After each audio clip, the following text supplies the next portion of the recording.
বন্ধুরা, এই ভাই ঢাকা নবাবগঞ্জ থেকে না ভাই? নবীনগর। ও, ঢাকা নবীনগর থেকে ভাই আসছে। এই ভাইয়ের একটা মেশিন আমি বানিয়ে দিয়েছিলাম, তখন আমি দোকানে ছিলাম না।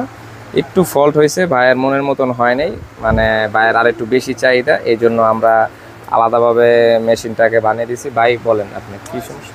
আসলে আমি অনলাইনে অর্ডার দিছিলাম, অর্ডার দেওয়ার পরে এরপরে ভাই হয়তো ছিল না, না থাকার কারণে মালটা একটু ফল্ট হয়েছে, আমার মনের মতো আর কি হয়নি। এই কারণে দেখা যাচ্ছে পরবর্তীতে আমি আসছি, আসার পরে ভাই আমারে মালটা বানায় দিছে, মানে অনেক ভালো হয়েছে। অন্য দোকানদার হইলে হয়তো দিত না, কিন্তু ভাই অনেক ভালো মনের মানুষ, দিছে আমাকে। পরবর্তীতে সব কিছু ঠিক করে এই কিছু টাকা অ্যাড করছি, তো তারপরেও মনের মতো হয়েছে, ভালো হয়েছে। আচ্ছা বন্ধুরা, এরকমই আপনারা যারা আমার থেকে অনলাইনে কেনাকাটা করবেন, আশা করি আমরা কাউকে ঠকাবো না।